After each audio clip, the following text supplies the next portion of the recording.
Per இன்கூரியம் என்று சொல்வார்கள். அதாவது சட்டப்படி அது செல்லத்தக்கதல்ல, இந்த தீர்ப்பு சட்டப்படி செல்லாது அப்படின்றதான் என்னுடைய தாழ்மையான கருத்து.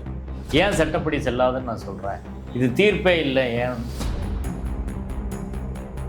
மசூதியும் கொடிமரமும் இருக்கக்கூடிய மொத்த மலை உச்சியும் மொத்த மலையும் அந்த உச்சியும் இஸ்லாமியர்களுக்கு சொந்தம். நீதிபதி என்ன சொல்கிறாரு, மசூதி சொந்தம், மசூதி இருக்கிற இடம் சொந்தம், நெல்லித்தோப்பு சொந்தம், மசூதி செல்லும் படி சொந்தம்னு சொல்கிறாரு. ஆனால் ஒரு விஷயத்தை திட்டமிட்டு அவர் ஏன் மறந்துட்டாரா இல்லை மறைக்கிறாரா நம்மளுக்கு தெரியல.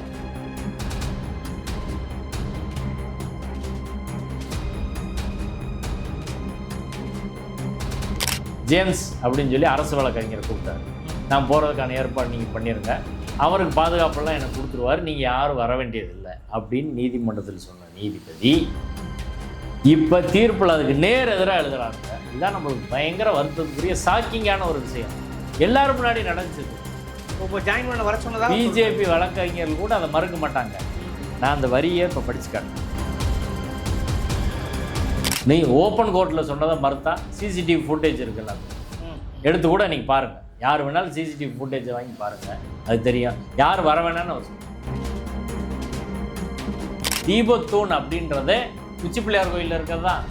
கல்வெட்டு ஆதாரம் இருக்குது, நாயக்கர் காலத்து கல்வெட்டு இருக்குது. இதை மறுங்க. நீங்கள் தானே ஃபைல் பண்ணியிருக்கீங்க, நாங்களாக ஃபைல் பண்ணோம். நீங்கள் ஃபைல் பண்ண பிறகு தேடி எடுத்து நாங்களும் எங்கள் ஆவணத்தை கொடுத்துருக்கோம். இப்போ நீதிபதி இதை தீபத்தூண் அவரை முடிவுக்கு வராருல, வரும்போது இந்த கருத்தை சொல்லி இதை மறுத்திருக்கணுமா இல்லையா? அதனால தான் இது தீர்ப்பே இல்லைன்னு நான் சொல்கிறேன். சொல்ல தர்கா வரும்போது அது பழக்கம். சிவில் கோர்ட்டுக்கு போனோம் அப்படின்னா ராமரவிக்குமார் 6ஆம் நூற்றாண்டில் ஏற்றுனாங்கன்னு இவங்க சைட்லேருந்து சொல்கிறாங்க. அப்படி சொன்னால் அவங்களும் சிவில் கோர்ட்டுக்கு தானே போகணும். 2 பேருக்கு ஒரே ஆர்சிக்கு தானே வைக்கணும், 2 பேருக்கு ஒரே அளவுகோல் தானே இருக்கணும். ஆனால் இது மட்டும் ரைட்டு, அது மட்டும் கஷ்டம். அப்படி சரி, இந்த ஆடுகோழி வெட்டுறது அவங்க ரைட் இல்லையா? இந்த தீபத்தூண் மண்டபத்துக்குள்ளே தீபம் இருக்குது, கல்வெட்டு இருக்குது, அதுக்குள்ள அந்த அனுமார் சிலை இருக்குது. இதுதான் அவங்க சொல்கிறது. இது அவங்க சைடு தாக்கல் பண்ண ஆவணம். ஓகே, நானும் இதுக்கு ஆதாரமாக நானும் ஒரு ஆவணத்தை தாக்கல் பண்ணேன். வேர்கோட்டன்னு சொல்லி இது ஒரு பிஹெச்டி தீசஸ். இப்போ தர்கா வழியில் போய் தர்காவை இடிக்கணும் தான் அவங்க நோக்கம். இப்போ நீதிபதி இது தீபத்தூண் கோயிலுக்கு சொந்தமானு சொன்னால் அவங்க ஏதோ ஒரு வழியில் தான் வந்துக்கிறணும். தர்கா வழியில் போகிறதுக்கு அவங்களுக்கு போகலாம் அப்படின்னு நீதிபதி எப்படி சொல்லுவாங்க? தர்கா சொத்தில் எப்படிங்க போக முடியும்? அப்போ அடிப்படையில் இது நடைமுறைப்படுத்த முடியாத ஒரு தீர்ப்பு. அதனால தான் நான் சொல்கிறேன் இது பெர் இன்கூரியம். எந்த இடத்துலையாவது எந்த காலத்துலேருந்து அதில் வந்து தீபம் ஏற்றுனாங்க? எதுவுமே இல்லை. நான் போய் பார்த்தேன், அப்படி இப்படி இருந்துச்சு, அது தீபம் ஏற்றுற மாதிரி இருந்துச்சுன்னு அவர் சொல்கிறாரு. ஒரு நீதிபதி இப்படி சொல்கிறதுக்கு உரிமை இருக்கா அப்படின்னா, நீதிபதி இப்படி சொல்வதற்கான உரிமை இல்லை என்ற வாதத்தை தர்கா தரப்பில் ஆஜரான மூத்த வழக்கறிஞர் பிரபுராஜ் அவர்கள் நீதிமன்றத்தில் வச்சிருக்காங்க. என்ன சொன்னார்னா, இந்த தீர்ப்புக்கு நீதிபதி ஜிஆர் சாமிநாதன் அவர்கள் கட்டுப்பட்டவரா இல்லையா? ஏற்கனவே ஒரு தீர்ப்பு அப்படி இருக்குன்னா இந்த தீர்ப்பை சொல்லி மறுத்து எழுதுங்க. இந்த தீர்ப்பே அவர் சொல்லலை, நீதிமன்றத்தில் வாதிச்சு இந்த தீர்ப்பை சொல்லியிருக்கு. இப்போ இந்த தீர்ப்பை சொல்லி இந்த தீர்ப்பில் இப்படி சொல்லியிருக்கு, ஆனால் அதுலேருந்து நான் மாறுபடுறேன்னு தானே எழுதணும். அதான சரியான அணுகுமுறை. பேரா 7 சொல்லியிருக்கதை நான் நீதிமன்றத்தில் வாதிச்சே காட்டேன். We think rightly that there were disputed questions of fact and could not be appropriately determined in proceedings under Article 226. The writ petitioners were at liberty to establish their claims in regard to their institution being religious denomination in a competent civil court. அதாவது இதில் என்ன சொல்கிறாங்கன்னா,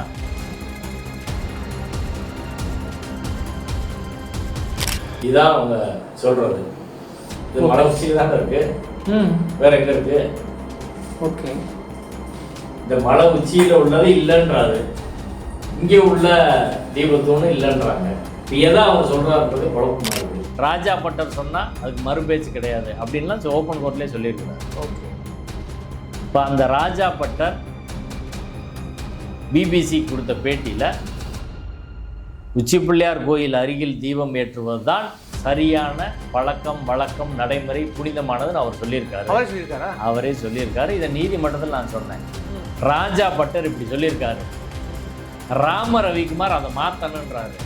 ராஜா butter எக்ஸ்பர்ட்டா Rama Ravikumar எக்ஸ்பர்ட்டா சொல்லுங்கன்னு நீதிபதி சிரிச்சார்.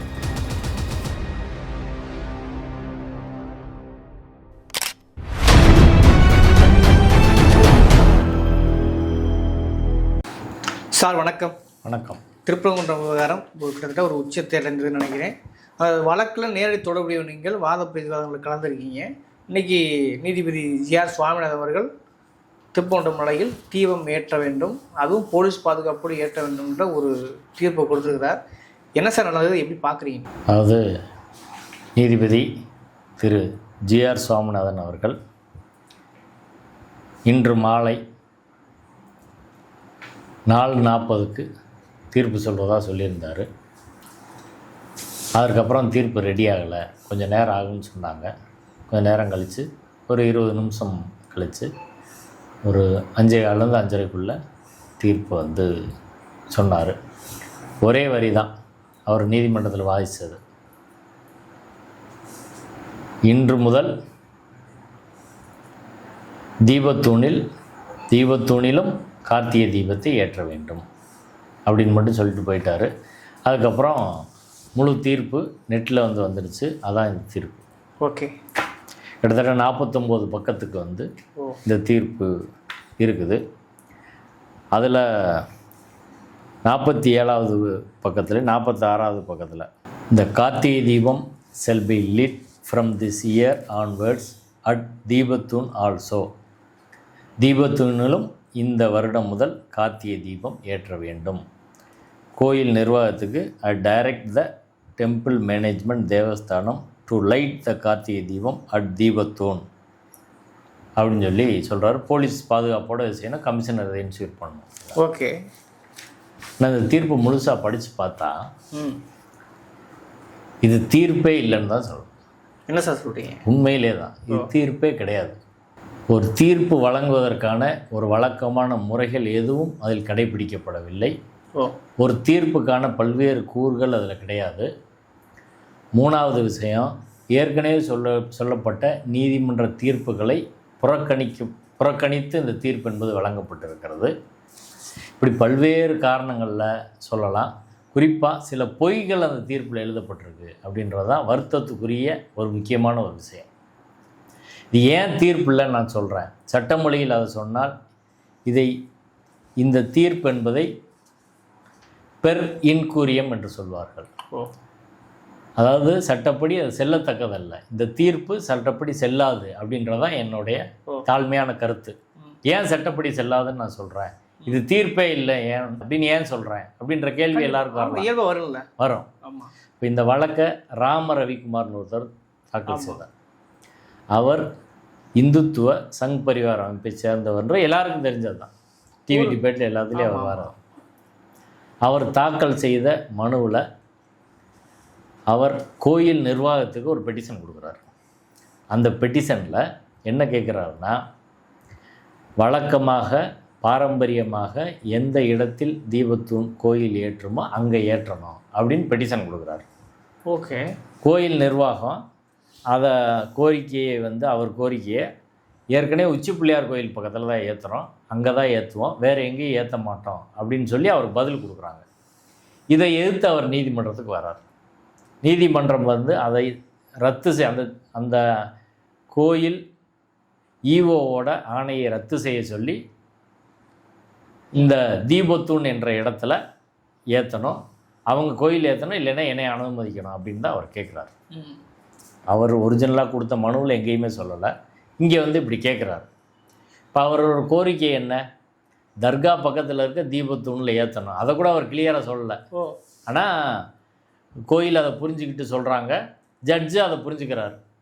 தர்கா பக்கத்தில் இருக்க ஒரு தூண் இருக்குது, அந்த தூணில் தான் ஏற்றணும்னு அவர் கேட்குறாரு அப்படின்னு தான் நீதிபதி சொல்கிறார். சரி, தர்கா பக்கத்தில் இருக்க தூணில் ஏற்றணும்னு அவர் சொன்னால் அவங்க ஆர்கியூமெண்ட்டில் என்ன சொல்கிறாங்கன்னா, 6ஆம் நூற்றாண்டில் அங்கே கார்த்திகை தீபம் ஏற்றுனாங்க அப்படின்னு சொல்கிறாங்க. எவிடன்ஸ் நாங்கள் கேட்டோம், இதுக்கு எவிடன்ஸ் கொடுங்க. ஏதாவது ஒரு எவிடன்ஸ் நீதிமன்றத்தில் அவங்க கொடுத்தாங்களா அப்படின்றதான் எங்கள் கேள்வி. 6ஆம் நூற்றாண்டில் யாராச்சு அப்போ எப்போ வந்து அந்த தீபத்தூண்ன்றது அந்த இவங்க சொல்கிற தூண் கட்டப்பட்டது, அதில் எவ்வளோ காலம் ஏற்றுனாங்க, பின்னாடி அந்த பழக்கம் எப்படி மாறிச்சு அப்படின்றதுக்கு ஏதாவது ஒன்று கொடுக்கணும்ல. எப்போ எந்த காலம் தொடங்கி எந்த காலம் வரை ஏற்றப்பட்டது, ஏன் மறுக்கப்பட்டது, யார் ஆட்சியில் மறுக்கப்பட்டது, என்ன காரணம் சொல்லணுமா இல்லையா? கண்டிப்பாக. இது எதுவுமே இல்லை. ஆனால் கோயில் தரப்புல பதில் மனு தாக்கல் பண்ணாங்க. அந்த பதில் மனு என்ன சொல்கிறாங்கன்னா, கோயிலோட ஸ்தானியர்கள் அவர்களுடைய கருத்துப்படி இந்த உச்சி பிள்ளையார் கோயில் அருகில் உள்ள மண்டபத்தில் காலங்காலமாக இந்த கோயில் தொடங்கினதுலேருந்து அங்கே தான் கார்த்திகை தீபம் ஏற்றுறோம். ஏன்னா கருவறைக்கு நேர் மேலே உச்சி பிள்ளையார் கோயில் இருக்குது. அந்த இடம்தான் பொருத்தமான இடம், புனிதமான இடம். அந்த இடத்தில் மட்டும்தான் ஏற்றணும்னு சொல்லி கோயில் ஸ்தானியர்கள் சொல்கிறாங்க. இதை கூட நீதிமன்ற வாதத்தில் நான் சொல்கிற போது அனைத்து ஜாதி அர்ச்சகர் மாணவர் சங்கம் ரங்கநாதன் சார்பில் நான் ஆஜரானேன். நாங்களாம் அந்த வழக்கில் இணைஞ்சு போய் பேசினோம். இப்போ நான் அதில் சொன்ன நீதிபதி அவர்களிடம், அதாவது கோயில் நிர்வாகம், கோயிலோட பட்டர், அந்த கோயிலோட தலைமை அர்ச்சகர் பேர் ராஜா பட்டர், அவரும் பிள்ளையார்பட்டி பிச்சை குருக்களும் தான் தமிழ்நாட்டில் முக்கியமான அர்ச்சகர்கள். அவங்க தான் தமிழ்நாடு முழுக்க சேகர் பாபுவால் நியமிக்கப்பட்டு எல்லா இடத்துலையும் கும்பாபிஷேகம், பல ஆயிரம் கோயில் கும்பாபிஷேகம் பண்ணுறவங்க. நீதிபதி திரு ஜிஆர் சாமிநாதன் அவர்கள் கூட வேறு வழக்குகளில் ராஜா பட்டர் சொன்னால் அதுக்கு மறுபேச்சு கிடையாது அப்படின்லாம் ஓப்பன் கோர்ட்லேயே சொல்லியிருக்கிறார். ஓகே. இப்போ அந்த ராஜா பட்டர் பிபிசி கொடுத்த பேட்டியில் உச்சி பிள்ளையார் கோயில் அருகில் தீபம் ஏற்றுவது தான் சரியான பழக்கம், வழக்கம், நடைமுறை, புனிதமானதுன்னு அவர் சொல்லியிருக்காரு. அவரே சொல்லியிருக்காரு. இதை நீதிமன்றத்தில் நான் சொன்னேன். ராஜா பட்டர் இப்படி சொல்லியிருக்காரு, ராம ரவிக்குமார் அதை மாற்றணுன்றாரு. ராஜா பட்டர் எக்ஸ்பர்ட்டா, ராம ரவிக்குமார் எக்ஸ்பர்ட்டா சொல்லுங்கன்னு நீதிபதி சிரிச்சார். ஆனால் அது தீர்ப்பில் அதை சொல்லணும்ல, ஒரு இடத்துல கூட அதை சொல்லலை, மென்ஷன் பண்ணவே இல்லை. இப்போ மற்ற கோயில் விவகாரங்கள்லாம், இப்போ சபரிமலையில் உள்ள ஒரு பழக்கம், வழக்கம், மரபு, சடங்கை யார் தீர்மானிக்கணும்னு பிஜேபி ஆர்எஸ்எஸ்காரன்ட்ட கேளுங்க, என்ன சொல்லுவாங்க? அந்த கோயில் உள்ள தலைமை அர்ச்சகர் தான் தீர்மானிக்கணும். மீனாட்சி அம்மன் கோயில் சடங்கை யார் தீர்மானிக்கணும்? அந்த கோயில் உள்ள அர்ச்சகர்கள் தீர்மானிக்கணும். இந்த பெருமாள் கோயிலில் ஜீயர் தீர்மானிக்கணும். அங்கே காஞ்சிபுரம் கோயிலில் காஞ்சி சங்கராச்சாரியர் தீர்மானிக்கணும். இப்படி தானே சொல்லுவோம். ஆமாம், அவங்களும் அப்படி தான் சொல்லுவாங்க. ஆனால் திருப்பரங்குன்றம் கோயிலில் மட்டும் அவர் ராஜா பட்டர் தீர்மானிக்க வேணாம், ராஜா பட்டர் தீர்மானித்தது தவறுன்னு நம்ம நீதிமன்றத்தில் சொன்னால் அது தீர்ப்பில் கூட எழுத மாட்டாங்க, டிஸ்கஸ் பண்ண மாட்டாங்க. ஆனால் ராவ ரவிக்குமார் சொன்னால் தான் சரி அப்படின்னா இது எப்படி? அப்போ அரசியல்னு வருகிற போது அரசியல் லாபத்திற்காக ஏற்கனவே வைத்திருந்த இந்த கோட்பாடுகளை கூட அவர்கள் கைவிடுகிறார்கள். இது நீதிமன்றத்தில் சுட்டி காட்டியும் நீதிபதி அவர்கள் தனது தீர்ப்பில் சொல்லன்றதான் வருத்தத்துக்குரியது. டெம்பிள் கவுண்டர் ஃபைல் பண்ணியிருக்காங்க. அதில் வந்து டீட்டெயில்டாக அதை வந்து சொல்கிறாங்க. நாங்களும் ஆர்கியூ பண்ணியிருக்கிறோம். அப்போ ராஜா பட்டர் சொன்னது அது அந்த இடத்துல இப்போ ஏற்றலான்னு சொன்னாலும் கூட இன்னொரு இடத்துல ஏன் ஏற்றணுன்றதுக்கு அந்த இடம் வந்து ஒரு இப்போ ஒட்டுமொத்த மலை இருக்குது, எங்கே வேணாலும் ஏற்ற முடியாதுல்ல. கண்டிப்பாக சில இடங்கள் வந்து புனிதமானது என்ற கோயிலால் முடிவு செய்யப்பட்டு பண்ணப்படும். அப்படி தான் உச்சி பிள்ளையார் கோயில். சரி, இப்போ தர்கா பக்கத்தில் தான் ஏற்றணுன்றாங்கல்ல, வேறு எங்கே வேணாலும் ஏற்றலாம். நீதிபதி அவர்கள் என்ன சொல்கிறாங்கன்னா தீர்ப்பில், வீட்டில் கூட கார்த்திகை தீபம் ஏற்றலாம். அப்போனா முஸ்லீம் தர்கா பள்ளிவாசலுக்கு இன்னொரு ஒரு பக்கத்தில் எப்போ ஏற்றிக்கிற வேண்டியதானே, அதை ஏற்றுக்கிறவாங்களா? ஆர்எஸ்எஸ், பிஜேபி, சங் பரிவாரம் பிள்ளை ஏற்றுக்குறாங்களா? ஏன் நீதிபதி அப்படி சொல்லலாம், எதுக்கு தர்கா பக்கத்தில் போய் சண்டை பிடிக்கிறீங்க, வேறு இடத்துக்கு போங்கன்னு அது சொல்லலை. இப்போ தீர்ப்பில் அடிப்படையில் ஏராளமான பிரச்சனைகள், சிக்கல் இருக்குது. ஒரு விஷயத்தை நான் சொல்லியிருக்கேன். சரி, ரெண்டாவது விஷயம் அந்த தீர்ப்பில் உள்ள கோளாறு அப்படின்னு எடுத்துக்கிட்டால், பக்கம் 29 நீதிபதி சொல்கிறாரு, 1923 கோயில் நிர்வாகத்துக்கு, அரசாங்கத்திற்கு, தர்கா நிர்வாகத்துக்கு நடந்த வழக்கில் இஸ்லாமியர்களுக்கு 3 பகுதிகள் மட்டுமே சொந்தம் என்று தீர்ப்பளிக்கப்பட்டிருக்கிறது. 1 நெல்லித்தோப்பு, 2வது மசூதிக்கு செல்லும் படி, 3வது மசூதி இருக்கமிடம் உள்ள பகுதி இப்படின்னு சொல்லியிருக்கிறார். ஓகே. இப்போ நாங்கள் வந்து வழக்கில் மிக தெளிவாக நீதிமன்ற தீர்ப்பில் 1923 தீர்ப்பில் என்ன இருக்குது அப்படின்னு படித்து காட்டணும். அந்த வரியே நான் உங்களுக்கு படித்து காட்டுறேன். ஓகே.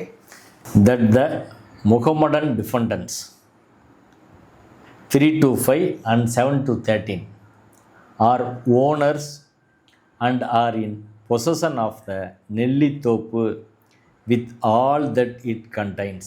நெல்லித்தோப்பு என்ற பகுதி அதில் இருக்கிற அனைத்தும் இவங்களுக்கு சொந்தம், முகமதியர்களுக்கு இஸ்லாமியர்களுக்கு சொந்தம். ஒன்று.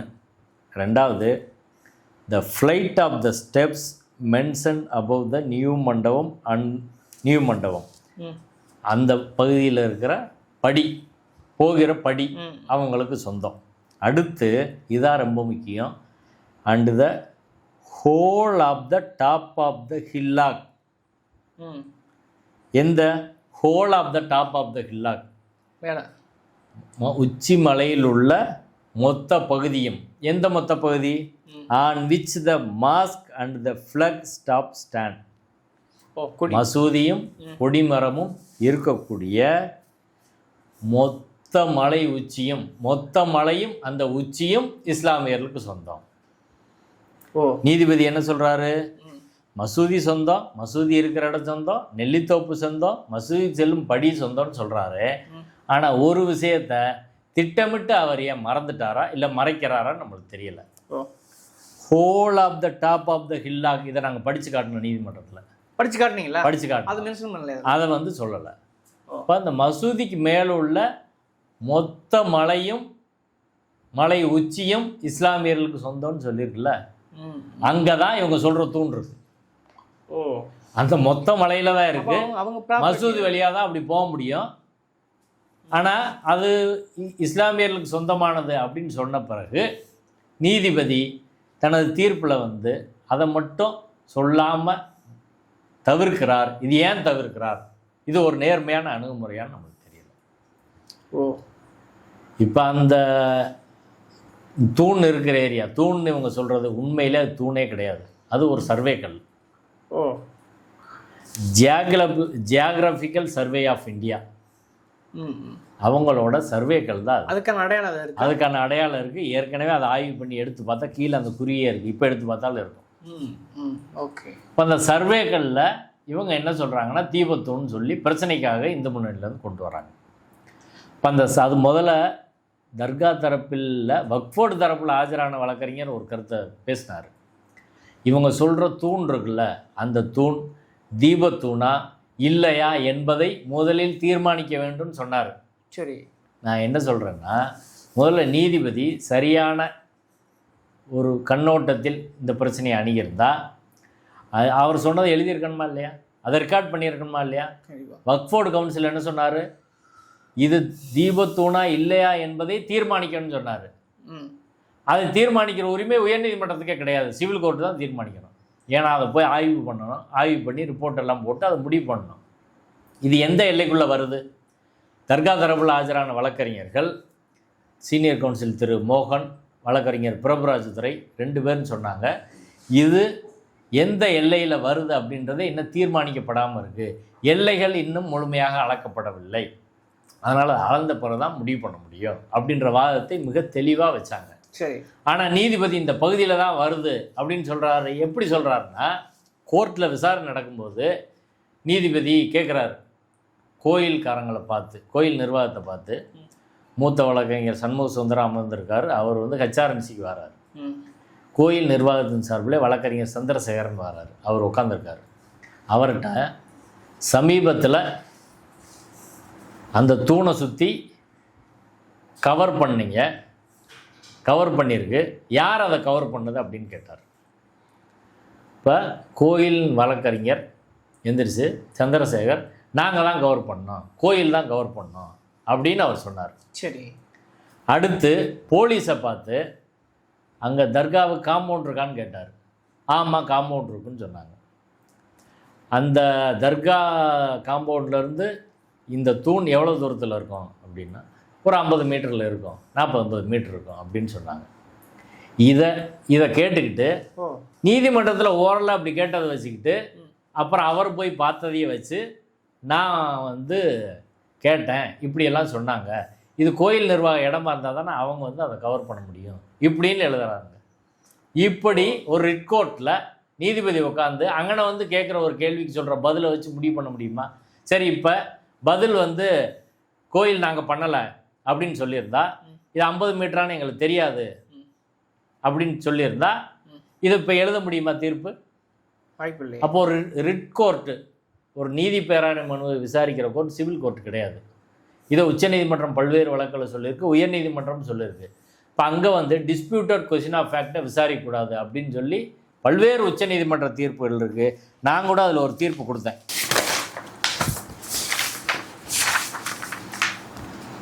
உச்சநீதிமன்றத்தின் 5 நீதிபதிகள் கான்ஸ்டியூஷன் பெஞ்ச் தீர்ப்பு 1976 1 SCC page number 292. Justice A N Ray தலைமையிலான 5 நீதிபதிகள் கொண்ட வழக்கு, ஆரிய வியாச சபா அண்ட் அதர்ஸ் அப்படின்ற கேஸு.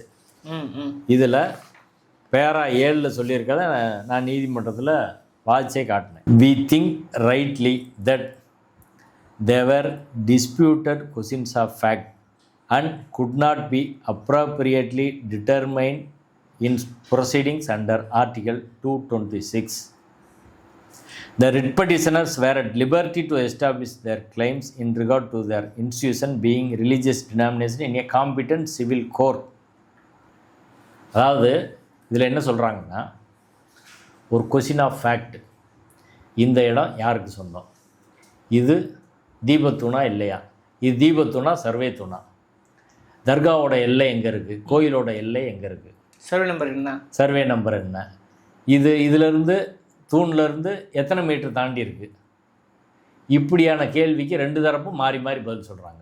இப்போ இவர் கேட்குறாரு, தர்கா தரப்பில் இதை மறுக்கிறாங்க, நாங்களும் இதை மறுக்கிறோம், தர்கா ப்ராப்பர்ட்டிக்குள்ளே தான் இந்த தூண் இருக்குது அப்படின்னு நாங்கள் சொல்கிறோம். சரி, நான் அதில் சொல்லியிருக்கிறேன். அப்போ இது வந்து டிஸ்பியூட்டட் கொஸ்டினாக அது மாறிடுது. 2வது, எந்த இடம் புனிதமான இடம் அப்படின்றது கோயில் சொல்கிறது உச்சி பிள்ளையார் கோயில்.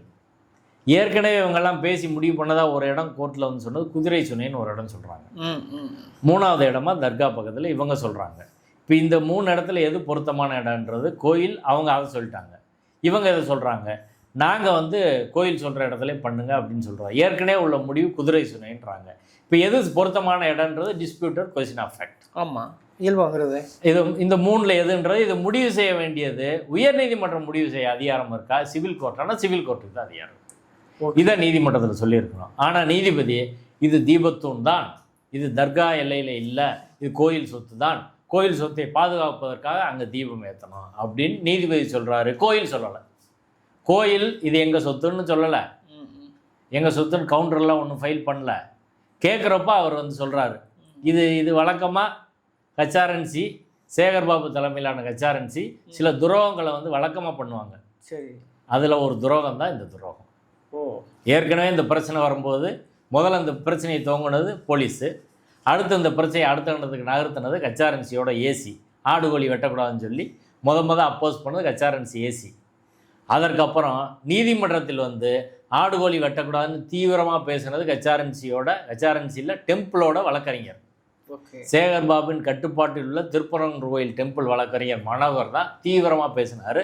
அதை வைத்து தான் உயர்நீதிமன்றம் ஏற்கனவே ஆடுகோழி தீர்ப்பையே முழுசாக எழுதினார். இப்போ இந்த வழக்கில் கோயிலோட வழக்கறிஞர் சந்திரசேகர் நீதிபதி அவர்கள் கேட்ட உடனே மூத்த வழக்கறிஞர் சண்முக சுந்தர கச்சாரன்சி இருக்கார், இவர் பக்கத்தில் இருக்கார், இவர் எந்திரிச்சு சொல்கிறார், ஐயா நாங்கள் தான் அதை வந்து மூடணும். என் கேள்வி என்னென்னா, சேகர்பாபுவின் கட்டுப்பாட்டில் உள்ள இந்த கோயில் நிர்வாகம் எதற்காக இந்த வழக்கு நடந்துக்கிட்டு இருக்கும்போது நீ மூடுறா, அதை பத்திரிகையில் செய்தியாக போடுறேன். அப்போ நீதிமன்றத்தில் இப்படி ஒரு கேள்வி எழுப்பி இது இந்த இடத்துக்கு சொந்தமானதுன்னு சொல்கிறதுக்கான ஒரு துரோக வேலையை கோயில் நிர்வாகத்திலேருந்து செய்கிறாங்க. அது நீதிமன்றத்தில் அவங்க வழக்கறிஞர் ஒத்துக்கிறாரு. இப்படி தான் சேகர்பாபு உள்ளடி வேலையை அர்ச்சகர் பிரச்சனை இதுவரை பண்ணுறாருன்னு நான் சொல்கிறோம். இந்த குற்றச்சாட்டை தொடர்ந்து சொல்கிறோம். அதை அவங்க பதில் சொல்லி மறுக்கட்டும். ஓகே, இப்போ நீதிமன்றத்தில் அப்படி கேட்குற போது அதை நாங்கள் இப்படி சொல்ல முடியாதுங்க, அப்படி தானே சொல்லணும். நீ எதுக்கு போய் அதை பண்ணுறேன்னு கேட்குறேன். இப்போ போய் யார் அங்கே மலை மேலே ஏறி போனால் யாரால் ஏறி போய் இது பண்ண போகிறாங்களா? ஒன்றும் கிடையாது. நீ கீழே இருந்தே தடுக்க போகிற எது பண்ணாலும். இப்போ நீ ஏன் போய் கவர் பண்ணுற? அது இப்போ இவங்களுக்கு ஆர்எஸ்எஸ்க்கு வேலை செஞ்சு கொடுக்கறதுக்கு சேகர்பாபு வேலை செஞ்சால் என்ன செய்ய முடியும்? அது ஒரு பக்கம் இருக்கட்டும். ஓகே, ஒரு நீதிபதி இப்படி பல்வேறு கருத்துக்கள் வருகிற போது இதுதான் தீபத்தூண், இது இந்த இடத்துக்கு தான் சொந்தம், இந்த இவங்களுக்கு தான் சொந்தம்னு கோயிலே சொல்லலை, இது எங்களுக்கு தான் சொந்தம்னு சொல்லியிருக்கு அப்படின்னு கோயில் சொல்லலை. அடுத்து இன்னொரு உயர்நீதிமன்ற தீர்ப்பு, அந்த தீர்ப்பை நான் வாசிக்கிறேன். இது யார் தாக்கல் பண்ண தீர்ப்புன்னா அவங்க சைடு ஆனந்தவள்ளி என்ற ஒரு வழக்கறிஞர், அவங்க நீதிபதி அவர்கள் பாராட்டியிருக்காரு, எல்லாத்தையும் அவங்க தான் ஃபைல் பண்ணியிருக்காங்கன்னு. அவங்க ஃபைல் பண்ணதுலேருந்தே நான் சொல்கிறேன். ஜஸ்டிஸ் இளங்கோவன் 4/8/2021 ஒரு தீர்ப்பு கொடுத்துருக்காரு. தர்கா தரப்புலேருந்து உயர்நீதிமன்றத்துக்கு வருகிற போது அந்த தீர்ப்பில் என்ன சொல்கிறாருன்னா, WP நம்பர் 11/001/2021 பேரா நம்பர் 39 அந்த தீர்ப்பில் சொல்கிறாரு. At the conclusion of the arguments a request was made by the learned counsel for the 7th respondent to the effect that the government may undertake to survey and fix the boundary line so that the issue can be settled and set at rest forever. 7th respondent யாருன்னா assistant commissioner HRNC அருள்மிகு சுப்பிரமணிய சாமி temple Thiruparankundram. தர்கா தரப்புலேருந்து ஓசிர் கான்றவர் கோர்ட்டுக்கு போகிறாரு. அந்த வழக்கில் நீதிபதி திரு G Elangovan அவர்கள் 4/8/2021 தீர்ப்பு சொல்கிறாரு. இதுதான் இந்த பிரச்சனை தொடர்பாக ரீசெண்டாக ஆடுகோழி தீர்ப்பு முன்னாடி வந்த தீர்ப்பு. அந்த தீர்ப்பில் 7வது ரெஸ்பாண்டாக இருக்கக்கூடிய கோயில் நிர்வாகம் என்ன சொல்லுதுன்னு கேளுங்க. அதுதான் திரும்ப சொல்கிறேன். 7th respondent to the effect that the government may undertake to survey and fix the boundary line so that the issue can be settled and set at rest forever. அரசாங்கம் அந்த இடத்த அளந்து கரெக்டாக பவுண்ட்ரிஸ் எல்லைகளை வரையறுக்கணும் அப்படின்றது கோயில் சொல்லியிருக்கிறாங்க. சரி, ஒன்று. அடுத்து தர்கா தரப்புலேருந்து என்ன சொல்கிறாங்கன்னா, the learned counsel for the petitioner, தர்கா கேஸ் போட்டவங்க, has also accepted the above suggestion, so it shows that the boundary line has not been fixed so far. Because of that, the frequent problem arose between the parties. இது அவர் சொன்னது. சரி, அப்போ கோயில் நிர்வாகத்திலேருந்து இதுவரைய எல்லைகள் வரையறுக்கப்படவில்லைன்னு சொல்கிறாங்க. ஏற்கனவே உள்ள தீர்ப்பில் தர்கா தரப்புல எல்லைகள் வரையறுக்கப்படலை அப்படின்னு சொல்கிறாங்க. ஓகே, அப்படி சொல்கிற போது நீதிபதி GR சாமிநாதன் அவர்கள் எல்லைகள் கரெக்டாக தான் இருக்குது, இந்த எல்லைக்குள்ளே தான் இது இருக்குன்னு எப்படி முடிவுக்கு வந்தார்ன்ற நம்ம கேள்வி சொல்லணுமா இல்லையா? இந்த தீர்ப்பை நாங்கள் நீதிமன்றத்தில் படித்து காட்டினோம். சரி, வழக்கறிஞர் பிரபுராஜ் அவர்கள் இதை படித்து காட்டினார். படித்து காட்டி ஒரு உயர்நீதிமன்ற தீர்ப்பு இப்படி இருக்குது அப்படின்னா இந்த தீர்ப்புக்கு நீதிபதி GR சாமிநாதன் அவர்கள் கட்டுப்பட்டவரா இல்லையா? ஏற்கனவே ஒரு தீர்ப்பு அப்படி இருக்குன்னா இந்த தீர்ப்பை சொல்லி மறுத்து எழுதுங்க. இந்த தீர்ப்பே அவர் சொல்லலை, நீதிமன்றத்தில் வாதிச்சு இந்த தீர்ப்பை சொல்லியிருக்கு. இப்போ இந்த தீர்ப்பை சொல்லி இந்த தீர்ப்பில் இப்படி சொல்லியிருக்கு, ஆனால் அதுலேருந்து நான் மாறுபடுறேன்னு தானே எழுதணும். அதான சரியான அணுகுமுறை. தீர்ப்பு எழுதுறதுக்கு சில முறைகள் இருக்குது. நான் ஏன் இது தீர்ப்பு இல்லைன்னு நான் சொன்னேன்ல, இதெல்லாம் காரணம் சொன்னீங்க இல்லையா? இப்போ அடிப்படையில் இப்படி ஒரு விஷயம் சொல்லப்பட்டிருக்கு, கோயிலேருந்து அதை சொல்லியிருக்கிறாங்க.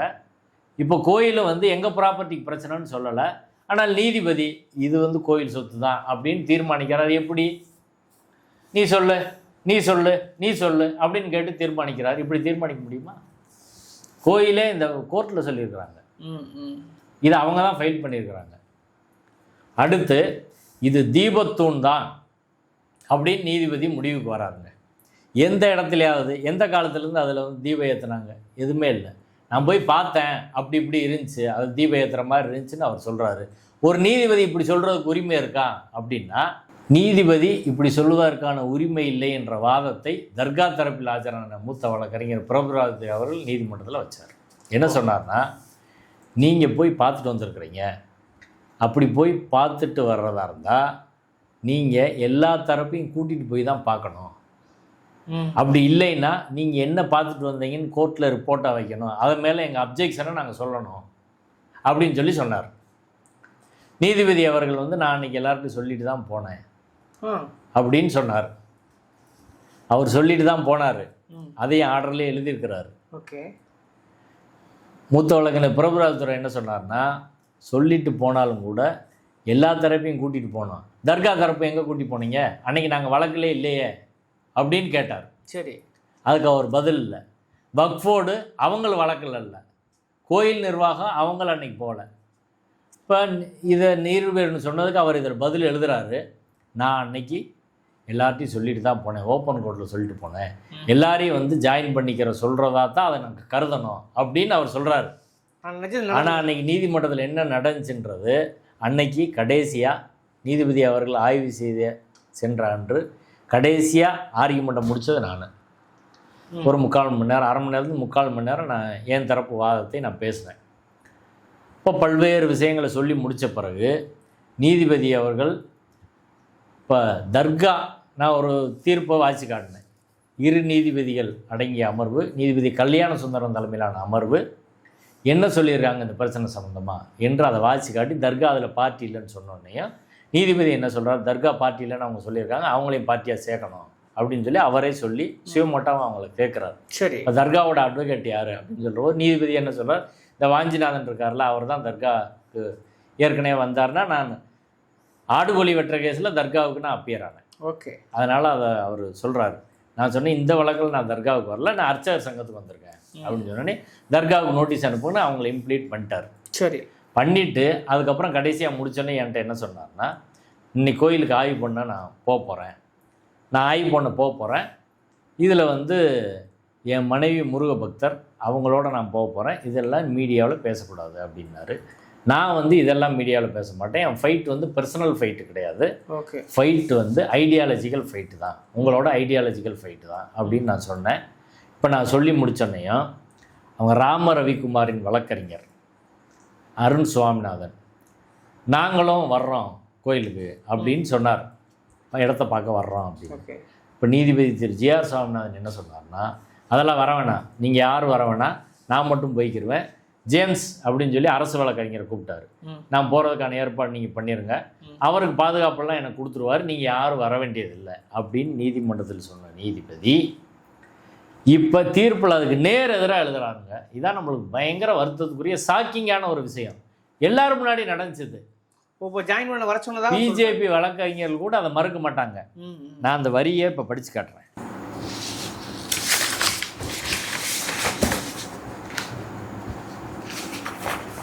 அவர் என்ன சொல்கிறார், நான் para 27 just like the subject 1923 போனார ராமையர், அவரை போல் I do personally visited the spot, நானும் போய் பார்த்தேன். In fact it was not a secret visit, I made an announcement இந்த ஓப்பன் கோர்ட். ஓப்பன் கோர்ட்டில் சொன்னார், இதெல்லாம் நம்ம மறுக்கலை, ரகசியமாலாம் போகல, மீடியாலாம் போனாங்கல்ல. ஆமாம். It was a standing invitation to the council to join. என்ன ஸ்டாண்டிங் இன்விடேஷன்னா, அதாவது எல்லாரையும் ஜாயின் பண்ணுறதுக்காக நான் அந்த கால் கொடுத்தேன் வர சொல்லி அப்படின்ற மாதிரி சொல்கிறாரு. Only after making such an announcement in the evening I visited the ஸ்பாட்டுன்னு சொல்கிறாரு. ஆனால் அந்த ராம ரவிக்குமார் வழக்கறிஞர் அருண் சுவாமிநாதனே கேட்டார், நாங்கள் வரோன்னு, நீங்கள் யார் வர வேணான்னு சொன்னார். அதனால தான் அன்னைக்கு தர்கா நிர்வாகம் போல, அன்னைக்கு தர்கா வழக்கறிஞரே கிடையாது, தர்கா பார்ட்டியே கிடையாது. சரி, இது பூரா கோர்ட்டில் நடந்த. நான் என்ன சொல்கிறேன்னா, தர்கா தரப்பு அந்த வழக்கில் முக்கியமான தரப்பா இல்லையா, கோயில் தரப்பு முக்கியமான தரப்பா இல்லையா, கோயிலோட வழக்கறிஞர் அன்றைக்கி உங்க கூட வந்தாரா, தர்காவோட வழக்கறிஞர் உங்க கூட வந்தாரா, நான் அன்னைக்கு நீதிமன்றத்தில் இருந்தேன், நீங்கள் வாங்கன்னு நான் பேசினேன்ல, என்னைய வர சொன்னீங்களா, இல்லை வீரகதிரவன் ஏஏஜி ஆர்கியூ பண்ணார் அவரை வர சொன்னீங்களா, யாரையுமே வர சொல்லலையே. உங்கள் சைடு கவுன்சில் யார் வந்தது எனக்கு தெரியல. அது இந்த சைடு ராம ரவிக்குமார் அந்த சைட்லேருந்து யார் வந்தாங்களா, ஆனந்தவள்ளி மேடம் அன்றைக்கி போன மாதிரி எனக்கு தெரியல. இப்போ எல்லா கவுன்சிலையும் கூப்பிடணும், தர்கா பார்ட்டி இல்லை, வக்ஃபோர்டு பார்ட்டி இல்லை, அவங்களாம் வந்த பிறகு தானே அதை பார்க்கணும். அப்படி இல்லாமல் நான் அன்றைக்கி வந்து சொல்ல தான் செஞ்சேன், நீங்கள் தான் வரல, ஓப்பனாக நான் சொன்னேன், சொல்லிட்டு தான் நான் போனேன் அப்படின்னு சொன்னால் இது என்ன வகையான அணுகுமுறைன்றது தெரியல. ஏன்னா வழக்கறிஞர் பிரபுராஜ் அதை சொன்னதுனால அதுக்கு பதில் எழுதுகிற மாதிரி வந்து எழுதுறாங்க. ஏன்னா நாளைக்கு அப்பீல் அதை கேட்பாங்கல்ல, அதுக்கு நீதிபதி போகிற போது யாரை கேட்டு எப்படி போனார், எல்லா தரப்பு வந்தால் தான் நான் சொல்ல முடியும் அப்படின்னு. உண்மையிலே அப்படி நடக்கலை, யார் வர வேணான்னு சொன்னார், ஆனால் எல்லாரையும் வர்றதுக்கு இன்விடேஷன் கொடுத்த மாதிரி சொல்கிறாரு. அதனால தான் சொல்கிறேன், இந்த தீர்ப்பு வந்து ஒரு முறைகேடான ஒரு தீர்ப்பு.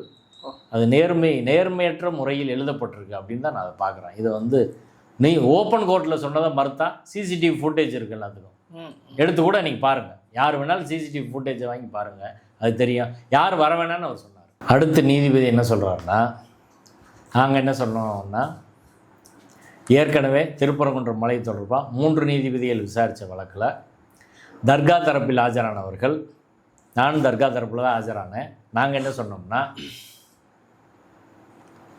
ஆடு கோழி வெட்டுவது எங்கள் நீண்ட கால பழக்கம் அப்படின்னு சொல்லி சொன்னோம். இப்போ 3 நீதிபதிகள் அமர்வில் 2 நீதிபதிகள் என்ன சொல்லிட்டாங்கன்னா, ஆடு கோழி வெட்டுறது உங்கள் பழக்கமாக இருந்தால் நீங்கள் சிவில் கோர்ட்டில் போய் 1920க்கு முன்னாடி அது இருந்துச்சுன்னு நிரூபிச்சுக்கோங்கன்னு சொல்லிட்டாங்க. ஓகே. இதையே நான் நீதிபதியிடம் வாய்ச்சி காட்டி 3 நீதிபதிகள் அமர்வு இதே மலை தொடர்பான வழக்கில் தர்கா நீதிமன்றம் வருகிற போது உங்கள் பழக்கத்தை நீங்கள் சிவில் கோர்ட்டில் நிரூபிச்சுக்கோங்கன்னு சொல்லிட்டாங்க. இப்போ ராம ரவிக்குமார் இது பழக்கம்னு அவர் சொல்லி வராரு, 6ஆம் நூற்றாண்டில் இருந்துச்சுன்னு அவங்க சைடில் இருந்தெல்லாம் பேசுகிறாங்க. ராம ரவிக்குமார் பெட்டிஷனில் ஒன்றுமே கிடையாது, அது நீதிபதியை ஒத்துக்கிறாரு. ஆனால் இம்ப்ளீடிங் போட்டு வந்தவங்களாம் அவங்க பேசுகிறாங்க 6ஆம் நூற்றாண்டில் இருந்துச்சு அப்படி இப்படின்னு சொல்லி சொல்கிறாங்க. சரி, அப்படி சொன்னால் அவங்களும் சிவில் கோர்ட்டு தானே போய் பார்க்கணும் அப்படின்னு சொல்லி சொன்னோம். இப்போ நீதிபதி அதுக்கு என்ன பதில் எழுதுறாருன்னா, இது வந்து பழக்கம் வழக்கம் கஷ்டம் அப்படின்ற மாதிரி இதை எடுத்துக்கிற முடியாது. இது வந்து ரைட், உரிமை. அதாவது உச்சி மலையில் விளக்கேற்றுவது தமிழரோட ட்ரெடிஷன், பண்பாடு. அதனால் இது கோயில் இடம், அது கோயில் வந்து அங்கே விளக்கேற்றுவதன் மூலம் அந்த உரிமையை நிலைநாட்டணும் அப்படின்னு சொல்லி சொல்கிறாரு. என்ன சொல்ல, தர்கா வரும்போது அது பழக்கம், சிவில் கோர்ட்டுக்கு போகணும் அப்படின்னா ராம ரவிக்குமார் 6ஆம் நூற்றாண்டில் ஏற்றுனாங்கன்னு இவங்க சைட்லேருந்து சொல்கிறாங்க. அப்படி சொன்னால் அவங்களும் சிவில் கோர்ட்டுக்கு தானே போகணும். 2 பேருக்கு ஒரே ஆர்சிக்கு தானே வைக்கணும், 2 பேருக்கு ஒரே அளவுகோல் தானே இருக்கணும். ஆனால் இது மட்டும் ரைட்டு, அது மட்டும் கஷ்டமா? அப்போ சரி, இந்த ஆடுகோழி வெட்டுறது அவங்க ரைட் இல்லையா, தர்காவோட ரைட் இல்லையா? அது மட்டும் வரும்போது ரைட்டுன்னு வரல, அது கஷ்டம், இது ரைட்டு அப்படின்னா சரி, எப்படி அதை டீவியேட் ஆகுறீங்கன்ற சொல்லணும்ல. லார்ஜர் பெஞ்ச் இப்படி சொல்லியிருக்கு, அதுலேருந்து நான் எப்படி மாறுபடுறேன் அப்படின்னு சொல்லணும்ல. அதையும் சொல்லலை. இப்போ எல்லா இடத்துலையும் வந்து தீபத்தில் தான் குன்றில் மேலிட்ட விளக்கு போல அப்படின்னு சீவக சிந்தாமணியெல்லாம் மேற்கோள் காட்டி எல்லா இடத்துலையும் மலை மேலே ஏற்றுறாங்க அப்படின்னா, இப்போ திருச்செந்தூர் முருகன் கோயில் எங்கே ஏற்றுறாங்க, எந்த மலை இருக்காங்க? அதை எப்படி அப்படி பொருத்த முடியும்? ஒவ்வொரு கோயிலுக்கு ஒரு மரபு இருக்குது அப்படின்றதான் வேறு இடத்துல. அடுத்து அவங்க என்ன சொல்கிறாங்கன்னா, இந்த அவங்க தரப்பில் வச்ச வாதத்தில் அவங்க சொன்னது, இவர் சர்வே தூண தீபத்தூண் நீதிபதி ஒரு முடிவுக்கு வராரு, சரிங்களா? அதற்கு அவங்க தரப்பில் இருந்து கொடுக்கப்பட்ட ஆதாரமாக நீதிமன்றத்தில் என்ன சொல்கிறாங்கன்னா, வழக்கறிஞர் ஆனந்தவள்ளி அவர்கள், அவங்கள தான் நீதிபதி கடைசியில் பாராட்டியிருக்காரு. சரி, அவங்க சொல்கிறது, அவங்க ஃபைல் பண்ண புக்லெட்டில் பேஜ் நம்பர் 247, அதில் ஒரு புக் ரெஃபரன்ஸாக அவங்க சொல்கிறாங்க. ஓகே. நாகசாமி எழுதின புக் ரெஃபரன்ஸு. தொல்லியல் ஆய்வாளர்ல? ஆமாம்.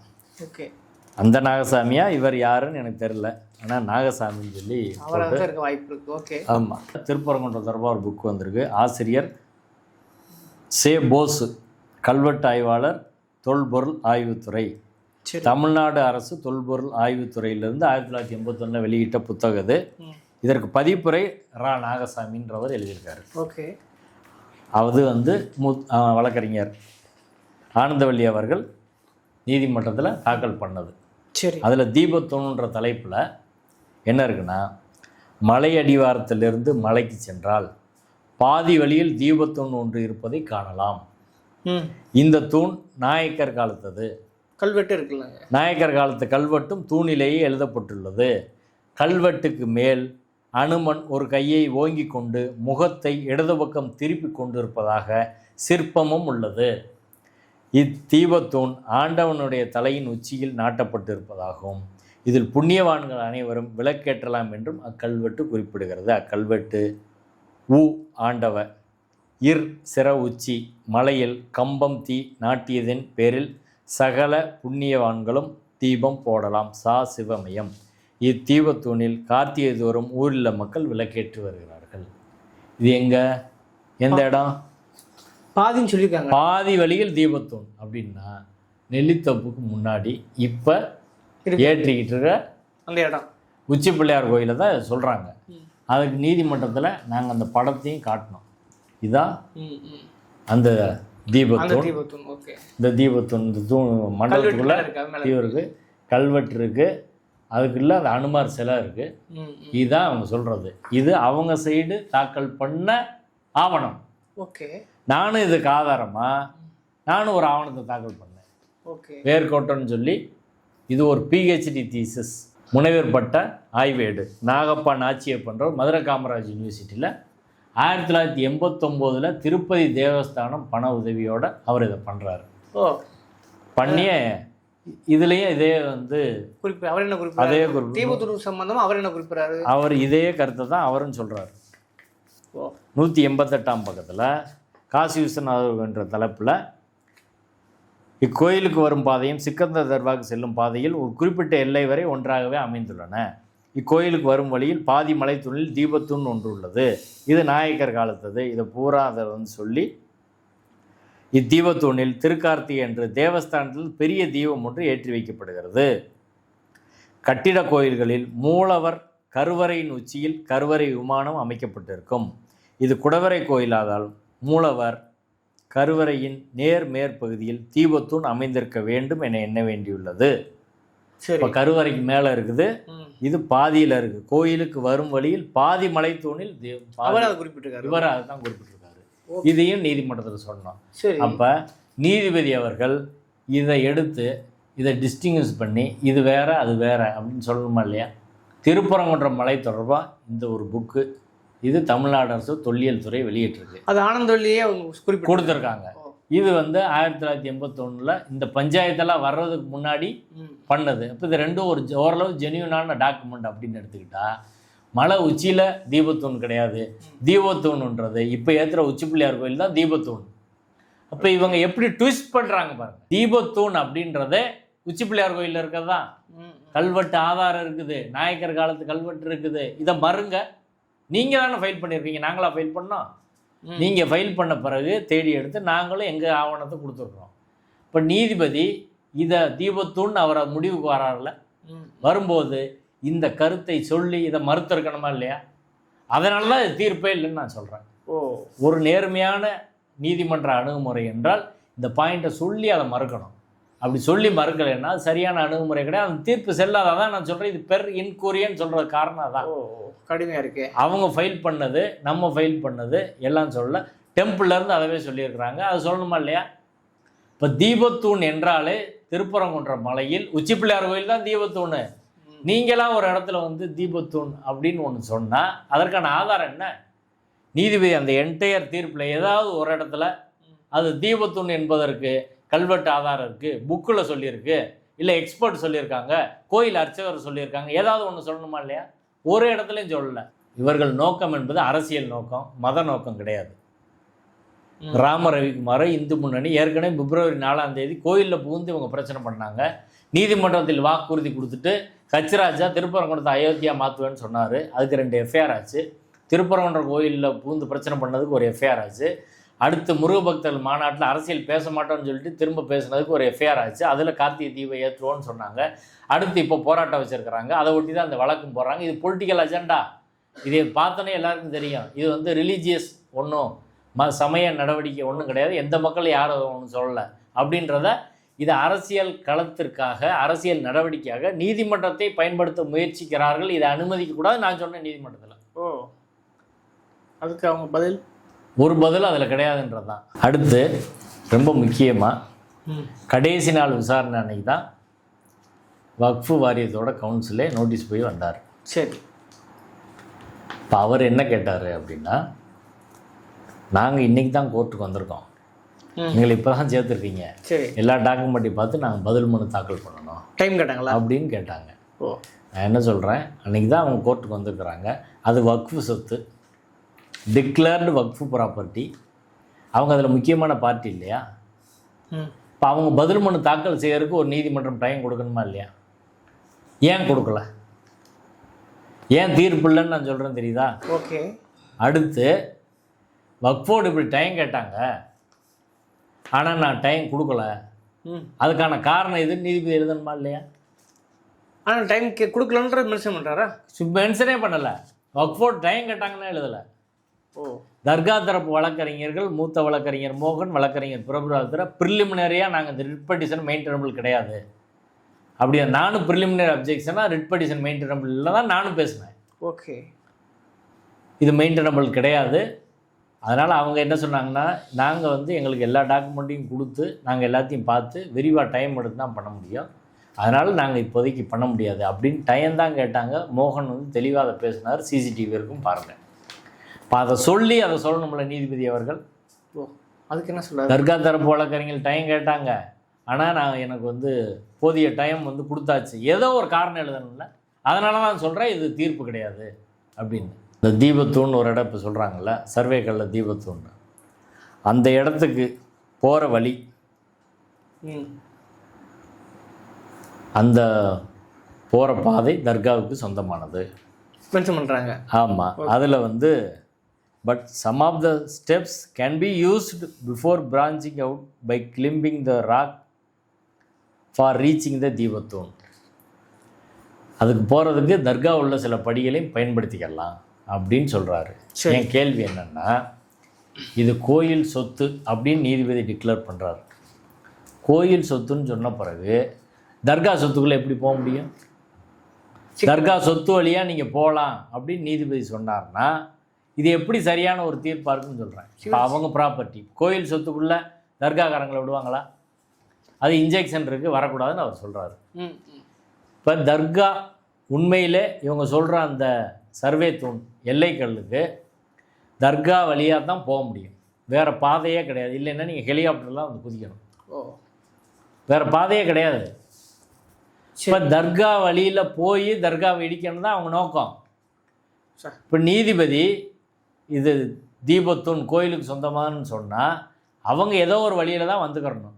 தர்கா வழியில் போகிறதுக்கு அவங்களுக்கு போகலாம் அப்படின்னு நீதிபதி எப்படிங்க சொல்ல முடியும்? தர்கா சொத்தில் எப்படிங்க போக முடியும்? கோயில் சொத்துக்கள் புகுந்து போக முடியுமா? நீங்கள் தர்காவை காம்பவுண்ட் பண்ணியாச்சுன்னு சொல்கிறீங்கல்ல, அதுக்குள்ளே போகிறீங்க, அதுக்குள்ளே எப்படி இவங்க போகலான்னு சொல்கிறீங்க?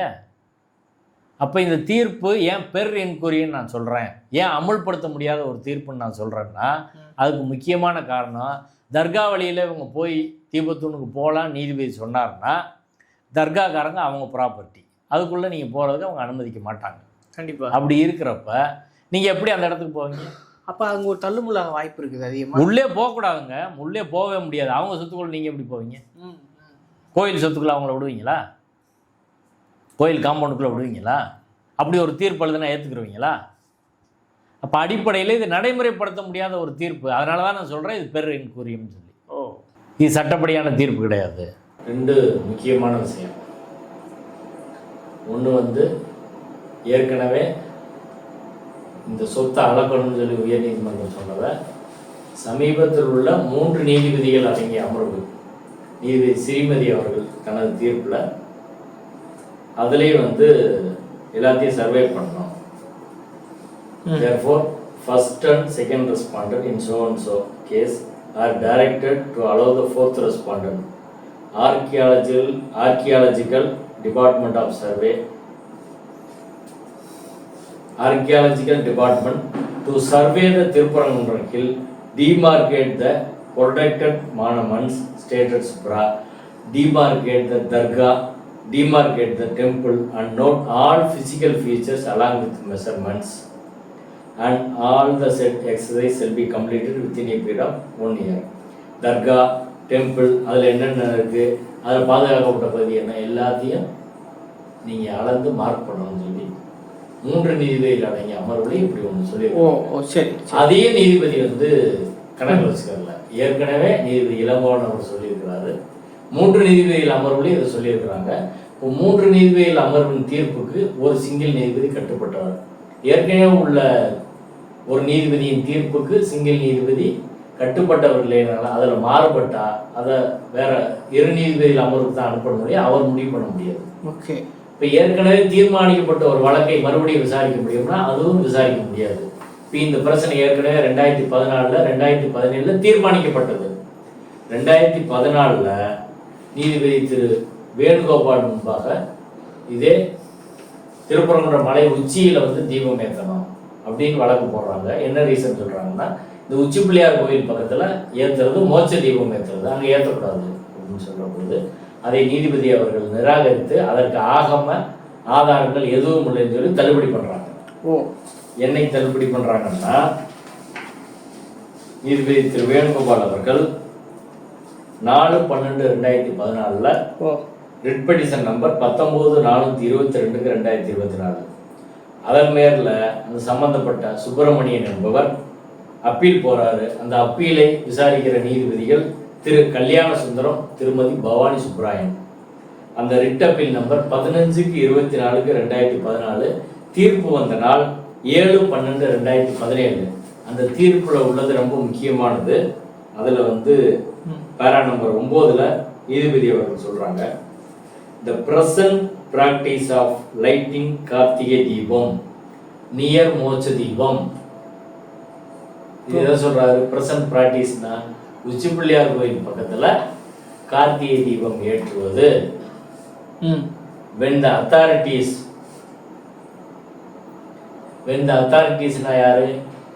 கோயிலோட பொறுப்பாளர், as well as the representatives of the dargah is performed peacefully for the last few decades. There is no reason why such peace and tranquility maintained by both the communities should be disturbed. அப்படின்னு சொல்றாங்க இந்த இரு நீதிபதியில் அவங்க சொல்லுவாங்க. the present practice அப்படின்னா இப்போது நடந்து கொண்டு இருக்கக்கூடிய உச்சி பிள்ளையார் கோயில் பக்கத்தில் ஏற்றுறது, கோயில் நிர்வாகமும் தர்கா நிர்வாகம் இணைந்து அமைதியான முறையில் பல 10 ஆண்டுகளாக நடத்திட்டு இருக்கிறாங்க. அந்த அமைதி, அந்த ஒரு நிம்மதியான நிலை, இது ஏன் சீர்குலையணும்? அதனால அதே இடத்துல ஏற்றலாம் என்று உயர் நீதிமன்றத்தில் இரு நீதிபதிகள் கொண்ட அமர்வு தீர்ப்பு சொன்ன பிறகு ஒரு நீதிபதி அதை எடுத்து விசாரிக்க முடியுமா? இதை விசாரிக்க முடியாது. இது ஜுடிஷியல் டிசிப்ளினுக்கு எதிரானது. அதாவது உச்ச நீதிமன்றத்தில் ஒரு 5 நீதிபதிகள் தீர்ப்பு கொடுக்குறாங்கன்னா அது 3 நீதிபதிகள் கட்டுப்பட்டவங்க, 3 நீதிபதிகளுக்கு 2 நீதிபதிகள் கட்டுப்பட்டவங்க. உச்ச நீதிமன்ற தீர்ப்பு உயர் நீதிமன்றம் கட்டுப்பட்டது, உயர் நீதிமன்றத்தின் இரு நீதிபதிகள் தீர்ப்பு ஒரு நீதிபதி கட்டுப்பட்டவர். இது எல்லாருக்கும் தெரிஞ்சது. இது ஜுடிஷியல் டிசிப்ளின். பல்வேறு வழக்குகளில் உச்ச நீதிமன்றம் இது சொல்லியிருக்குது. குறிப்பா அஃபீஷியல் லிக்விடேட்டர் என்ற வழக்குல 2008 சொல்லியிருக்கிறாங்க. Central board of Dawoodi Bohra community அப்படின்ற வழக்குல 2005 சொல்லியிருக்கிறாங்க. இன்னும் நிறைய வழக்குல அதில் வந்து சொல்லியிருக்கிறாங்க. அதே போல கன்ஸ்ட்ரக்டிவ் ரெஸ்டியூடிகேட்டா என்று ஒரு சட்ட கருதுகோள் சொல்லுவாங்க. ஏற்கனவே ஒரு வழக்குல அந்த வழக்கின் பொருள் எடுக்கப்பட்டு அது தீர்மானிக்கப்பட்டு விட்டால் மறுபடியும் அதே வழக்கை திரும்ப ரீஎஜிடேட் பண்ணக்கூடாது. இது நிறைய வழக்கு. அதுல வந்து குறிப்பா ஹோப் பிளான்டேஷன் லிமிடெட் அப்படின்ற வழக்குல no party is allowed to re-agitate an issue decided earlier even indirectly அப்படின்னு சொல்றாங்க. மறைமுகமா கூட அதே பிரச்சனையை திரும்ப கிளம்ப முடியாது. ஏற்கனவே ஒரு தடவை முடிச்சுட்டான். இது வந்து சிவில் கோர்ட்டுக்கு மட்டும் கிடையாது. இப்போ இந்த இடத்துக்கு, நான் இருக்கிற இடத்துக்கு, இந்த வீட்டுக்கு, ஒரு இந்த ஆஃபீஸுக்கு ஒரு கேஸ் நடந்து முடிஞ்சிருச்சுன்னா திரும்ப வருஷம் அந்த வழக்கு இன்னொருத்தர் போட முடியாது. அதுபோல ரிட் பெட்டிஷனில் ஏற்கனவே ஒரு பிரச்சனை தீர்மானிக்கப்பட்டால் இன்டைரக்டாக கூட நீங்கள் பண்ண முடியாதுன்னு சொல்லி ஏராளமான வழக்கில், ஃபார்வர்ட் கன்ஸ்ட்ரக்ஷன் அப்படின்ற வழக்கில் constructive res judicata applies to writ proceedings especially against repeated attempts on the same cause of action. அந்த ரெஸ்டியூடிகேட்டா அப்படின்றது அப்படின்னா ஒரு ஒரே வழக்கம் மறுபடியும் நீங்கள் பண்ண முடியாது. அப்படி போட்டால் எடுத்தோன்னையுமே ரெஸ்டியூடிகேட்டா வில் அப்ளை அப்படின்னு சொல்லுவாங்க. அதில் ரிட்டுக்கும் அது பொருந்தும். குறிப்பாக ரிப்பீட்டட் அட்டம்ப்ட்ஸ், ஒரே பிரச்சனைக்கு திரும்ப நீதிமன்றத்தில் வழக்கு போடுறதை தடுப்பதற்கு இந்த பிரின்சிபல் பொருந்தும் அப்படின்றத நீதிமன்றத்தை சொல்லி இதெல்லாம் ஜட்ஜ்மெண்ட் கொடுத்தோம். இதையும் நீதிபதி கணக்கு எடுத்துக்கல. 2014 இதே பிரச்சனையை கொண்டு வராங்க. அதை இன்டைரக்டா அன்னைக்கு சுப்பிரமணியன் கொண்டு வராரு, இன்னைக்கு ராமரவிக்குமார் இன்டைரக்டா கொண்டு வராரு. இன்டைரக்டா கொண்டு வந்தாலும் பண்ணக்கூடாது அப்படின்னு சொல்லி உச்சநீதிமன்ற தீர்ப்பு வழிகாட்டுது. இரு நீதிபதிகள் உச்சி பிள்ளையார் கோயில் பகுதியிலே இருக்குன்னா அந்த அமைதியை சீர்குலைக்கக்கூடாதுன்னு சொன்ன பிறகு இதை நீதிபதி திரு ஜி.ஆர். சுவாமிநாதன் அவர்கள் இதை பற்றி சொல்லவே இல்லை. 2 நீதிபதிகள் இப்படி சொல்லியிருக்கிறாங்க அப்படின்னு சொல்லாமல் ஒரு தீர்ப்பு சொன்னால் சிம்பிளாக இந்த ஏற்கனவே சிங்கிள் ஜட்ஜ் இதெல்லாம் சொன்னாங்க அது வேற அப்படின்னு சொன்னால் மலை உச்சியில் ஏற்றணும்னு சொல்கிறாங்க. இது மலை உச்சி தானே. இந்த இடத்துல ஏற்றணும்னா காலகாலமாக அவங்க கோரிக்கை இந்து மணி 30 வருஷமா சொல்கிறோம். முதல்ல இருக்க எல்லாருக்கும் அது தெரியும். 35 வருஷமாக தான் சொல்லிட்டு இருக்காங்க. இப்போ இவர் அப்போ மலை உச்சியில் உள்ள தீபத்தூண் இல்லை அப்படின்னு அது மலை உச்சியில் கேட்டாங்க. இந்த தீபத்தூண் இந்த மலை உச்சியில் இல்லை அப்படின்னு சொல்கிறாரு. இடையில உச்சி பிள்ளையார் கோயில் பக்கத்தில் ஒரு தீபத்தூண் இருக்கு, மலை உச்சியில் இல்லைன்னு சொல்கிறாரு. அப்போ எந்த தீபத்தூண் அவர் சொல்கிறாருன்னு இப்போ தெரியலையே. டெம்பிள் நிர்வாகம் எதாவது முடிவு பண்ணுவாங்க. அவர் சொல்கிற இடம் எதுன்னே இப்போ தெரியல. மலை உச்சியில் ஒன்று இருக்கு, அதற்கான படங்கள்லாம் இருக்குது. சரிங்களா? இதுதான் அவங்க சொல்கிறது. இது மலை உச்சியில் தானே இருக்கு, வேற எங்க இருக்கு? ஓகே, இந்த மலை உச்சியில உள்ளது இல்லைன்றாரு, இங்கே உள்ள தீபத்தூணு இல்லைன்றாங்க. இப்போ எதை அவர் சொல்றாருன்றது குழப்பமா இருக்கு. இப்போ இதெல்லாம் எப்படி முடிவு செய்ய முடியும் ரிட் பெட்டிஷன்ல அப்படின்றதான் நம்ம கேள்வி. இப்போ மொத்தத்துல இந்த தீர்ப்பு என்பது நடைமுறைப்படுத்த முடியாத ஒரு தீர்ப்பு. தமிழ்நாடு அரசு என்ன தெளிவா சொல்லணும்னா, ஏற்கனவே 2 நீதிபதிகள் இதில் சொல்லிட்டாங்க, இது சிவில் கோர்ட் கிடையாது, அதனால நீங்க சொல்லி இருக்கிற விஷயம் ஒரு தீர்ப்பே அல்ல என்ற அடிப்படையில் எங்களால் அதை அமல்படுத்த முடியாது. 2வது, கார்த்திகை தீபம் எல்லாமே தொடங்கி இறுதி நாளுக்கு வந்துருச்சு, நாளைக்கு ஒரு நாள் தான் இருக்கு. ஒரு நாளில் நாங்கள் எப்படி இந்த பிரச்சனையை முடிவு பண்ணி தீர்க்க முடியும்? கார்த்திகை மாதம் தீபம் ஏற்றுறதுன்றது சிஸ்டர் மாதத்திலே தேதி தெரிஞ்சிடும். அப்படி இருக்கிற போது தாமதமாக கோர்ட்டுக்கு வந்து கடைசி நாளில் ஒரு நாளுக்கு முன்னாடி தீர்ப்பு சொல்கிறது எந்த வகையில் சரியாக இருக்கும்?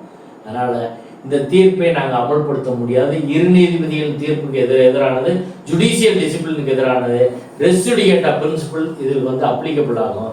எனவே இது தீர்ப்பு அல்ல, இது பெர் இன்குரியம் என்று சொல்லி இதை நிராகரிக்க வேண்டும். அவங்க தமிழ்நாடு கவர்மெண்டோட ஏஜி அட்வொகேட் ஜெனரல் ஒப்பீனியன் வாங்கி இந்த தீர்ப்பை அமல்படுத்தக்கூடாது, இந்த தீர்ப்பு செல்லாது என்பதுதான் எங்களுக்கு. நீங்கள் எல்லாமே ஒரு காலத்தில் எல்லாத்தையும் வாத பிரகாரம் நடந்து முடிஞ்சிருக்கு. தர்கா தரப்புக்கு மட்டும் ஒரு நாள் டைம் கொடுத்தாங்க இல்லையா, அதை எப்படி புரிஞ்சுக்கிறது? தர்கா தரப்புக்கு ஒரு நாள், அடுத்த நாள் பேசிக்கிட்டாங்க. வக்ஃபோர்டுக்கு அது கூட டைம் கொடுக்கல. இதெல்லாம் எங்கே பிரச்சனை வருதுன்னா, 3ஆம் தேதி இந்த நிகழ்ச்சி இருக்கு. கார்த்திகை தீபம் சொல்லி கார்த்திகை தீபம் டிசம்பர் 3ஆம் தேதி நிகழ்ச்சி இருக்கு. நீதிபதி அவர்கள் வந்து இந்த மாசத்தோட அவர்கள் நீதிபதி ஜி.ஆர். சுவாமிநாதன் அவர்கள் மாறுறாரு. இன்னைக்கு தேதிக்கு அவர் இந்த வழக்கை விசாரிக்க முடியாது, வேற நீதிபதி வந்துட்டாங்க. இப்போ போன வெள்ளிக்கிழமையோட அவர் போர்ட்ஃபோலியோ முடியுது. அன்னைக்கே அவர் ரிசர்வ் பண்ணாதான் ஆர்டர் போட முடியும். அதை விட்டா அடுத்த வாரம்னா திங்கக்கிழமை இன்னைக்கு வேற ஜட்ஜ் வந்துட்டாங்க அந்த போர்ட்ஃபோலியோவுக்கு, அவர் தான் அதை விசாரிக்கணும். சரி, இப்போ அவரும் விசாரிக்க முடியாது. 3ஆம் தேதியும் ஃபங்க்ஷன் இருக்கு. இந்த சூழ்நிலையில தான் தர்காவுக்கு போதிய டைம் தரல, உரிய ஆவணங்கள் எல்லாரையும் பார்வையிடுவது வந்து முடியலை. ஆர்கியாலஜிக்கல் சர்வே இந்த பார்ட்டியை சேர்த்து அவங்களும் வந்து அவங்க தரப்புல ஒன்றும் பேசலை. அதே போல் வக்ஃபோர்டு டைம் கேட்டு அவங்களுக்கு டைம் கொடுக்கல. இதெல்லாம் காரணம். இதை வந்து ஒரு முறையான டைம் கொடுத்து எல்லாம் விசாரிப்போம் அப்படின்னா அவர் போர்ட்ஃபோலியோ டைம் இல்லை. 2வது 3ஆம் தேதி ஃபங்க்ஷன். இந்த அடிப்படையில் தான் இது முடிஞ்சிருக்கு. மொத்தத்தில் நடந்த எல்லாமே வந்து ஒரு அவசர கோலத்தில் எடுக்கப்பட்ட ஒரு முடிவு. இந்த முடிவு இன்னும் ஒரு 20-30 வருஷத்துக்கு மதுரைக்குள்ள மிகப்பெரிய தாக்கத்தை ஏற்படுத்தக்கூடிய ஒரு முடிவாக, மோசமான முடிவாகத்தான் இது இருக்கும். மதுரையின் அமைதியை சீர்குலைக்கக்கூடிய ஒரு முடிவாக இது மாறும், அதில் எந்த சந்தேகம் கிடையாது. அதனால் ஆரம்பத்திலே இதை எல்லோரும் சேர்ந்து தடுக்க வேண்டும். தமிழக அரசுக்கு முதுகெலும்பு இருந்தால் நாங்கள் இதை அமுல்படுத்த மாட்டோம் என்று தமிழக அரசு அறிவிக்க வேண்டும். துஷர் மேத்தா சொல்கிறாங்க சுப்ரீம் கோர்ட்டில் ஒன்றிய அரசு சார்பில் நாங்கள் அதை பண்ண மாட்டோம் அப்படின்னு சொல்லி, அது மாதிரி சொல்லுங்கள். சொல்வதற்கான அத்தனை நியாயம், சட்ட ரீதியான வாய்ப்பும் இதில் இருக்குது. தமிழ்நாடு அரசு துணிஞ்சு முடிவெடுக்குமா? இல்லாட்டா மக்கள் இறங்கி நாங்கள் இந்த தமிழ்நாடு அரசை முடிவெடுக்க வைப்போம், சட்டப்படி முடிவெடுக்க வைப்போம். இந்த தீர்ப்பு அரசியல் சட்டத்தின்படியானதல்ல, பெர் இன்குரியம். இதை அமல்படுத்த முடியாத ஒரு தீர்ப்பு. எனவே நிராகரிக்க வேண்டும் எல்லோரும் இந்த தீர்ப்பு என்பதுதான் எனது கோரிக்கை. நன்றி சார்.